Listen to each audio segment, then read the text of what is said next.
Bom, nós estamos recebendo hoje aqui o médico pediatra e cardiologista, doutor Marcelo Madeira, mais uma vez no nosso programa. Bom dia, doutor Marcelo, tudo bem?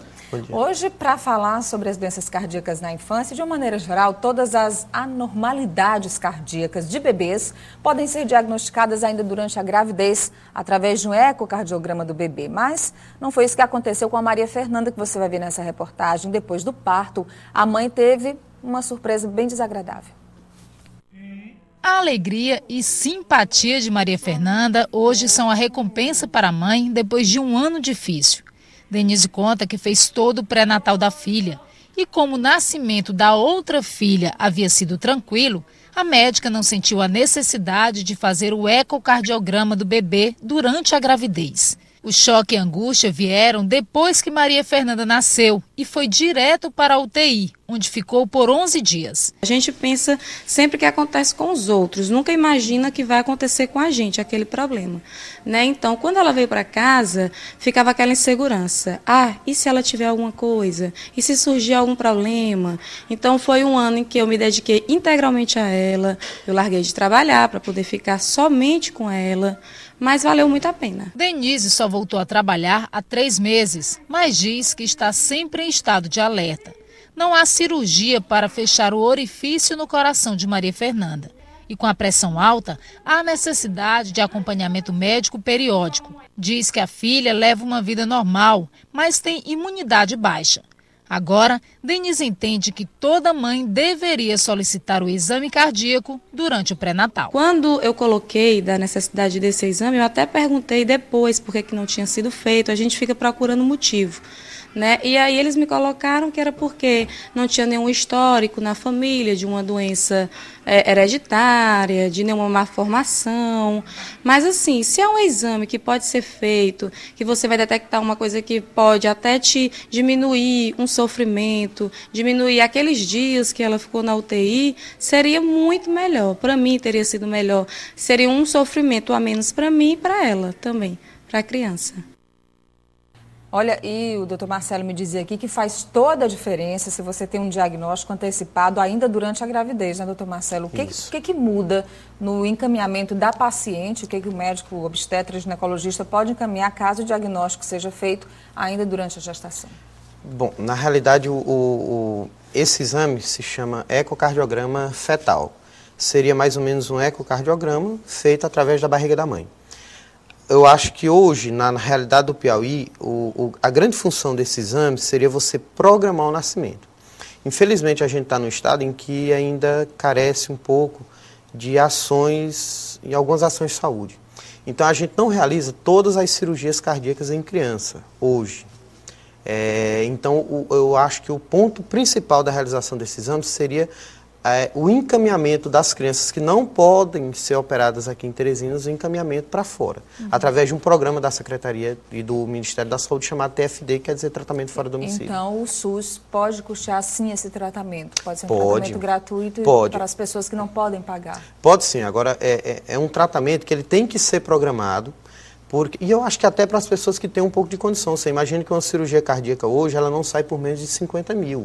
Quem é hoje que não tem um plano de saúde que pode arcar com uma despesa dessa? Bom, mas o que acontece é que esse programa do Ministério da Saúde, chamado TFD, ele não arca com as emergências. Então, se você tem uma criança que nasce, ela precisa de um tratamento emergencial, você não pode, através do TFD, encaminhá-la para fora. Então, é um encaminhamento que tem que ser programado. Bom, agora, como é que a mãe, infelizmente, não fez o diagnóstico durante a gravidez, mas depois que o bebê nasceu, foi diagnosticado, ou se ela não teve o acesso ao médico, a gente está falando agora para um estado imenso como esse Piauí, nós estamos falando para pessoas que não têm acesso a médicos durante a gravidez e mesmo depois que o bebê nasce, pode ser que não haja uma identificação assim fácil. Como é que a mãe pode identificar, ajudar a identificar se o bebê ou se a criança tem algum problema cardíaco, doutor? Tem algum sintoma? Tem, na realidade são vários sintomas. Então, um sintoma que toda mãe já ouviu falar algum dia na vida foi os sopros cardíacos, né? Isso aí o pediatra geralmente é quem identifica. Além dos sopros, você tem outros sinais. Aquela criança que não ganha peso, aquela criancinha que a mãe diz que é sempre muito cansada, que a cabecinha é sempre suada, é aquela criança que quando chora fica roxinha, É aquela criança que é muito irritada, que gripa muito, como no caso da Maria Fernanda. No caso dela, é um quadro bem compensado, mas existem casos extremos, que a criança tem pneumonias de repetição. Então, são vários os sintomas e sinais. Inclusive, essa era a pergunta aqui da nossa telespectadora, da Tânia.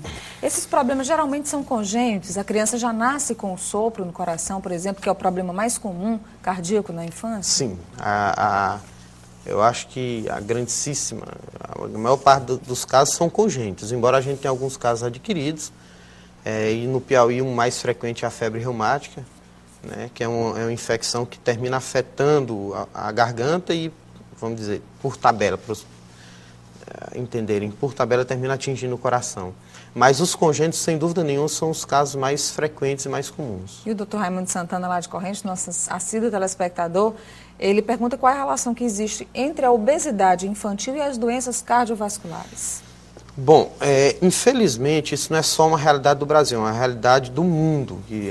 A obesidade infantil, e com isso a síndrome metabólica, do jeito que acontece no adulto, que é a elevação do colesterol, diabetes, hipertensão, tem aumentado muito, principalmente com a onda das comidas de preparo rápido, os hambúrgueres, os salgadinhos. E aí a pessoa tem que ficar muito atenta. Na realidade, assim... Isso vai ser um problema cumulativo, né? No nosso consultório, particularmente, a gente observa um aumento rápido da quantidade de crianças, principalmente hipertensas e obesas. Bom, a gente falava sobre o sopro. Aqui a Janaína tem um bebê de 4 meses. Ela pergunta a partir de que idade pode ser feita a cirurgia para corrigir o sopro. Bom, não existe uma idade em que pode ser feito. O cardiologista, ele tenta compensar. Essa criança ela tem que estar relativamente bem.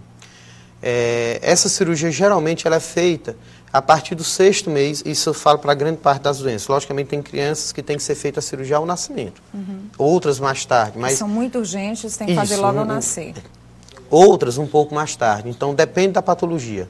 Mas em geral eu acho que no primeiro ano de vida, do 6º mês ao primeiro ano de vida, seria mais ou menos uma data para as cardiopatias gerais. Ok, nós conversamos hoje com o Dr. Marcelo Madeira, falando sobre essas doenças que atingem as crianças, doenças do coração, e eu queria agradecer mais uma vez a sua participação, Dr. Marcelo. Venha sempre a Notícia da Manhã tirar aqui as nossas dúvidas. Com certeza. E a das mães também que acompanham o nosso programa aí em todo o Piauí. Você pode rever esse vídeo daqui a pouco.